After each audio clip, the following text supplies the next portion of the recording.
ጠንቅቆ የሚያቅሰው መናፍቅ አይሆንም። አምስቱን አዕማደ ምስጢራት ጠንቅቆ የሚረዳ ሰው ከሃዲ አይሆንም። አምስቱን አዕማደ ምስጢራት ጠንቅቆ የሚማር ሰው ከኦርቶዶክስ እምነቱ ፍንክች አይልም። አምስቱን አዕማደ ምስጢራት የሚያቅሰው ለሌላውም ሰው ብርሃን ይሆናል። እነዚህ ነገረ መለኮት ናቸው። ምክንያቱም ለማወቅ እኮ መረዳት መማር ያስፈልጋል። ማወቅ ብዙ ጊዜ ግን ክብድ ብሎ ስለምታዩት ወይም ደግሞ የጠነከረ ስለሚመስል ገና አይገባኝም ብላችሁ አታስቡ። በእምነት እግዚአብሔር መንፈስ ቅዱስ ልቦናችሁ ውስጥ ያስቀምጠዋል ቃሉን። ስለዚህ ይሄን ትምህርት ስትማሩ አጠቃላይ የእግዚአብሔር ነገር ምንድነው፣ የእግዚአብሔር ምስጢሩ ምንድነው፣ እግዚአብሔር ለኛ ምንድነው የሚያስተላልፈው የሚለውንም ጠንቅቃችሁ እንድትረዱ ያደርጋችኋል። ጠንቅቃችሁ እንድታውቁ ያደርጋችኋል። ለምሳሌ በእነዚህ አዕማደ ምስጢራት በሚስጥረ ሥላሴ ላይ ስንመለከት የሚያምኑ ሚስጥረ ሥላሴን የሚያምኑ ሰዎች አሉ። ለምሳሌ ከካቶሊክ እምነት በፕሮቴስታንት እምነት ውስጡ ላይ ያለው አዘራዘሩ ይለያል። አንዳንድ ጊዜ አራት ይሆንባቸዋል። ኢየሱስ ክርስቶስ ላይ ባለው አመለካከት ጸንተው ስለማይሄዱ ይለወጥባቸዋል። ስለዚህ ብዙዎች በአገራችንም የካቶሊኩ አስተሳሰብ በቅባትና በጸጋ በሚል አስተሳሰብ ውስጥ ገብቶ የካቶሊኩ አስተሳሰብ ነው እሱ የኦርቶዶክስ ቤተክርስቲያን አስተሳሰብ አይደለም፣ የኛ አስተሳሰብ አይደለም፣ ከውጭው የመጣ አስተሳሰብ ነው። ብዙ ሰው ግን እዛው ሀገር ውስጥ የበቀለ እስከሚመስለው ድረስ ያስባል። አይደለም፣ የካቶሊክ አስተሳሰብ ነው። ይህ አስተሳሰብ እንዴት ሊገባ ቻለ? ሚስጥረ ሥላሴን ሚስጥረ ስጋዌን ካለመረዳት የተነሳ የሚመጣ ነው። ሌላው ስለ ኢየሱስ ክርስቶስ አማላጅ ነው፣ ኢየሱስ ክርስቶስ ነብይ ነው። ይሄ አመለካከት ሊመጣ የቻለው ሰው ስለሆነ የሚስጥረ ስጋዌ ነገር አይረዳቸውም።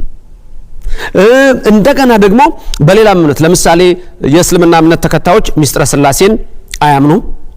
የአይሁድ እምነት ተከታዮች ሚስጥረ ሥላሴን አሁን ያሉት አያምኑም። ጥንት ያሉት ያምናሉ፣ አሁን ያሉት አይቀበሉም። የኦንሊ ጂሰስ እምነት ይሄንን አይቀበሉም። እንደ ጆቫ ዊትነስ እምነት የሚከተሉ ሰዎች የሚስጥረ ሥላሴን ነገር የሚስጥረ ስጋዊ ነገር ህቡ ነው፣ ህቡ ስለሆነ አይገባቸውም፣ ሚስጥር ስለሆነ አይረዱትም። ስለዚህ በርካታ አስተሳሰቦች ምድራችን ላይ ያሉ እነዚህን አስተሳሰቦች ጠንቅቃችሁ የምታውቁት ኦርቶዶክሳውያን ምእመናን የምትፈልጉ ሌሎችም ከኦርቶዶክስ ውጭም ያላችሁ ይሄንን መሰረታዊ ትምህርት ስታምኑ ነው። ይሄን ደግሞ መሰረታዊ ትምህርት እያንዳንዱን የማስተምራችሁ ከቅዱስ ቃሉ ነው። መጽሐፍ ቅዱሱ ምንድነው የሚለው የእግዚአብሔር ቃል ምን ይላል? ስለዚህ ይሄ የእግዚአብሔር ቃል የሚለንን በመስማትና በማመን የምናደርገው ነው። ስለዚህ መሰረታዊ የሆነውን የኦርቶዶክስ ተዋሕዶ ቤተክርስቲያናችንን እምነት ጠንቅቀን እንድንረዳው ያስፈልጋል። ስለዚህ አምስቱ አዕማደ ምስጢራት የዛሬው የመግቢያ ትምህርት አምስቱን በተመለከተ ሰጣችሁ ነው። ቀጥሎ በተከታታይ ደግሞ የምንመለከተው የሚስጥረ ሥላሴን ነገር ይሆናል። ስለዚህ አዕማድ ምሰሶች ናቸው። እምነት ቤታችሁን በጠንካራ ምሰሶ ላይ ከሰራችሁ አትወድቁም፣ አትፈናቀሉም። ነፋስ ወጀብ የተባለው ምንፍቅናና ክደት አይገፋችሁም። ጠንክራችሁ ትቆማላችሁ፣ ጠንክራችሁ ትጸናላችሁ፣ እግዚአብሔርንም ታውቁታላችሁ። ስለዚህ መጽሐፍ ቅዱስ ሁላችሁም የምሰጣችሁን ታነባላችሁ። ይሄ ተከታታይ ትምህርት ነው። ኦርቶዶክስ ምንድናት የሚለውን ጠንቅቃችሁ ታውቃላችሁ። በዚህ አጋጣሚ የኦርቶዶክስን ቤተክርስቲያን ትምህርት ሳትማሩ እንደው በስም ኦርቶዶክስ ነበርኩ ብላችሁ በፊት የወጣችሁ የሄዳችሁ ወደ ሌላ እምነት የገባችሁ ሁሉ ርዕሱ ሚጠት ነው፣ መመለስ ነው፣ ባክቶ ኦርቶዶክስ ነው። በ15 ደቂቃ ሚስጥረ ክርስትና ነው፣ ሚስጥረ ኦርቶዶክስ ነው፣ የቤተክርስቲያናችን ሚስጥር ነው። በዚህ ውስጥ ልትረዱ ትችላላችሁ። በዚህ ውስጥ የምናየው ኮምፓራቲቭ ቴዎሎጂ ወይም ኮምፓራቲቭ ሪሊጅን በሚለው ትምህርቱን በማነጻጸር የምናያቸው ይኖራሉ። ይሄ ማለት ደግሞ የማንንም እምነት መንካት ሳይሆን ትምህርት ምንድነው የሚለው። ስለዚህ ይሄንን ጠንቅቃችሁ እንድታውቁ እፈልጋለሁ። እግዚአብሔር በረድኤት ከሁላችን ጋር ይሁን። የምትሰሙትን ሁሉ በልባችሁ ይጻፍላችሁ። እምነታችሁን እወቁ፣ እምነታችሁን ጠንቅቃችሁ ተረዱ። ይሄንን የያዘ ሰው ያ ቤት አይወድቅም፣ ቢገፋ አይወድቅም። ጸንታችሁ ያኖራችሁ፣ በክብር ያኖራችሁ፣ በእምነት ያኖራችሁ። እግዚአብሔር በሚመጣበት ሰዓት በቀኙ ለመቆም ይሄንን ማወቅ ስለሚያስፈልግ ቃሌን ተማሩ በቃሌ ኑሩ ስለሚል ይሄንን አውቀን ተረድተን ለመኖር አምላክ ይርዳን። እግዚአብሔር ይባርካችሁ፣ ፊቱንም ያብራላችሁ። ይህ ሚጠት ነው።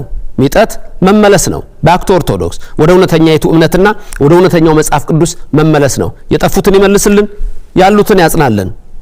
አሜን። ሥላሴ ነው። ምስጢረ ሥላሴ ምን እንደሚነገርበት የሥላሴ ስንል ሶስትነት ምስጢር ማለት ስለሆነ ምስጢረ ሥላሴ ማለት የሶስትነት ምስጢር የሶስትነት ምስጢር እና የአንድነት ምስጢር ስንል የእግዚአብሔር ስንል እግዚአብሔር አንድም ሶስትም ነው ብለን የምናምንበት እግዚአብሔር ራሱን ለኛ የገለጸበት መንገድ ስለሆነ በምስጢረ ሥላሴ ውስጥ የምናየው የእግዚአብሔር አንድነቱንና የእግዚአብሔር ሶስትነቱን ነው። እንዴት አንድ ይሆናል? እንዴት ሶስት ይሆናል? የምንመለከተው ይሆናል። ሁለተኛው ምስጢረ ሥጋዌ ነው። ምስጢረ ሥጋዌ ማለት ደግሞ ምስጢረ ሥላሴን መጀመሪያ ተመረናል። ከምስጢረ ሥላሴ አብ ወልደ መንፈስ ቅዱስ ውስጥ ወልድ ከሰማየ ሰማያት ወርዶ ከድንግል ማርያም ተወልዶ በከብቶች በረት እዚህ ምድር እኛን ለማዳን የመጣበት ቃል ሥጋ ሆነ የሚለው ምስጢር አምላክ ሰው የሆነበት ምስጢር ሁለተኛው ምስጢር ተብሎ ይጠራል። ምስጢረ ሥጋዌ ነው። ሶስተኛ ይሄ ሰው የሆነው እግዚአብሔር ከድንግል ማርያም ያለ ወንድ ዘር የተወለደው እግዚአብሔር ስሙን ኢየሱስ አማኑኤል ብላ የጠራችው እመቤታችን ልጇ ወዳጇ ኢየሱስ 30 ዘመን ሲሞላው በዮርዳኖስ ወንዝ ሄዶ በዮሐንስ እጅ ተጠመቀ። ያኔም ሰማይ ተከፈተ፣ ምስጢር ታየ። አብ በደመና ወልድ በዮርዳኖስ መንፈስ ቅዱስ በርግብ አምሳል የተገለጸበትን ምስጢር የኢየሱስ ክርስቶስን ጥምቀት የምናይበት ሶስተኛው ምስጢር ምስጢረ ጥምቀት ነው። አራተኛ ምስጢረ ቁርባን ነው። ይሄ ሰው የሆነው አምላክ ሰው ከሆነበት ምክንያት አንዱ እና ዋናው እኛን ለማዳን ሲሆን በቀራንዮ አደባባይ ቅዱስ ሥጋውን ቆርሶ ክቡር ደሙን አፍስሶ ሰጥቶናል። ይሄንን ነገ ዓርብ ሊሰቀል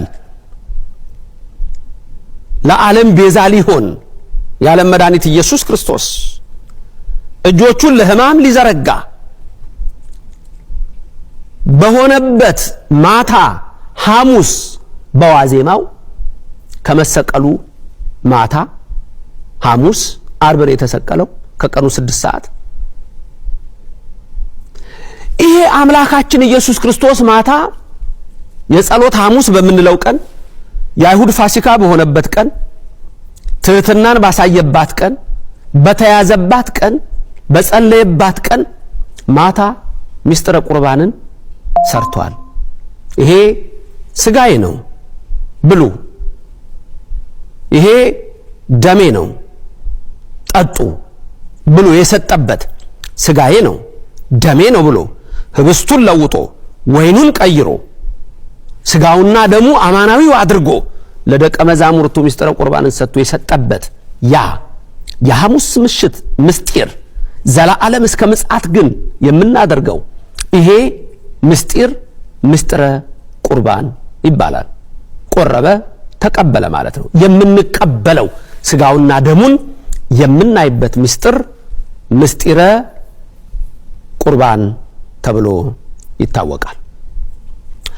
አምስተኛውና የመጨረሻው ምስጢር ተብሎ በኦርቶዶክሳዊት ተዋሕዶ ቤተክርስቲያናችን ደግሞ የምንመለከተው ይህ ደግሞ ምስጢረ ትንሣኤ የምንለው ነው። ምስጢረ ትንሣኤ ወይም ምስጢረ ትንሣኤ ሙታን ልንለው እንችላለን። የሱ ትንሣኤ የኛም በኩር ስለሆነ በውስጡ የኛንም የምናይበት አለ።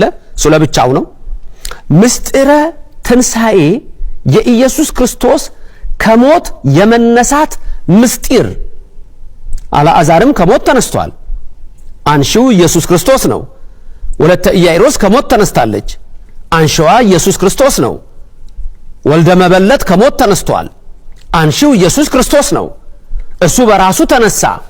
ይሄን ምስጢር የምናይበት እነዚህ ያልናቸው የተነሱት ተመልሰው ይሞታሉ።